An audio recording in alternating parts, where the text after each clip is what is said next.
சிரிப்பு காமிச்சீங்கன்னா எங்களுக்கு சிரிப்பு வருது, அழுதிங்கன்னா அழுகு வருது, கோவப்பட்டீங்கனாலும் பயமா இருக்கே. நீங்க சொல்றது புரிய மாட்டேங்குது. சாரி. நமஸ்காரம், அனைவருக்கும் வணக்கம். நான் சினிமையில முதல்ல சொல்றேன், தமிழ் கரெக்டா இருக்காது, மன்னிச்சிடுங்க.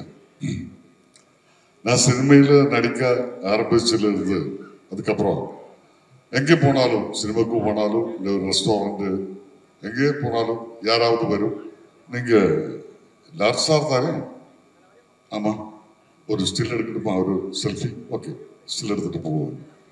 ஆனா கொஞ்ச நாளுக்கு முன்னாடி நான் ஹைதராபாத் ஏர்போர்ட்ல இருக்கும்போது ஒரு ஃபேமிலி என்கிட்ட வந்துருச்சு. பதிலேழு ஒரு ஏஜான லேடி, சாரி ஏஜான லேடினா என்னோட ஒரு 10 வயசு கம்மி தான். அவர் வந்து கேட்டாரு,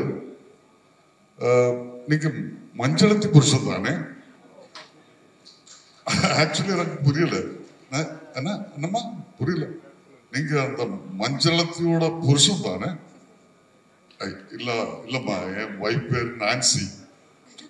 அதல்ல சார், நீங்க அந்த கர்ணன் படத்துல ஓகே ஆமா ஆமா ஆமா ஆமாங்க நான் தான். ஐயோ ரொம்ப பிடிக்கும், சூப்பர் ஆக்ட் பண்ணிருக்கு, நல்லா இருக்கு. ஒரு ஸ்டில் எடுத்துட்டு போயாச்சு. அதுக்கப்புறம் நான் அதை பத்தி யோசிச்சேன், எப்போ இந்த யாரும் இது வரைக்கும் ஒரு கேரக்டர் பேர் சொல்லி என்ன வந்து மீட் பண்ணது கிடையாது.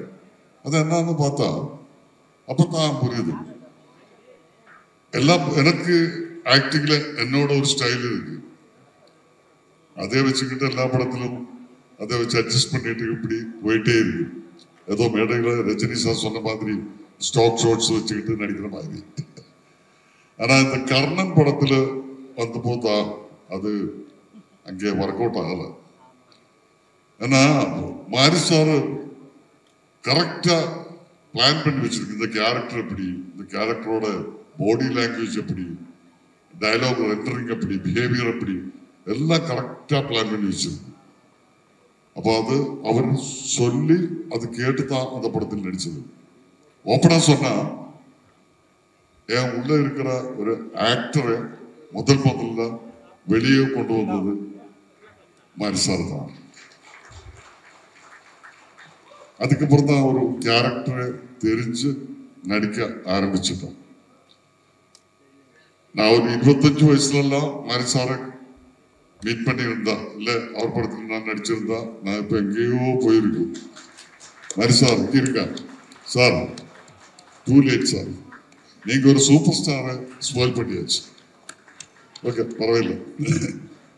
அப்புறம் இந்த மாரி சார் படம் பார்த்தா நீங்க ஒண்ணு நோட் பண்ணிருக்க, ஒரு சூப்பர் ஹிட் படம் முடிஞ்சு ஆடியன்ஸ் வெளியே வரும்போது ஒரு எக்ஸலன்ட், சூப்பர், பர்ஃபெக்ட் அப்படி எல்லாம் சொல்லிட்டு தான் வெளியே வரும்.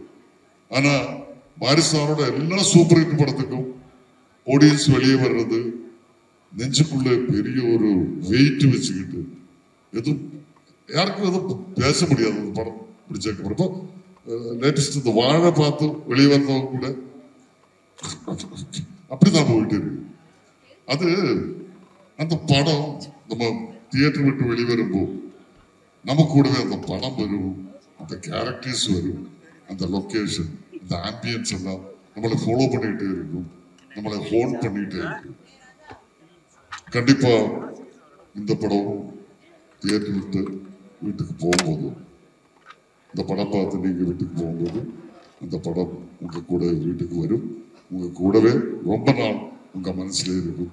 Sure sir, advance congratulations. Thank you.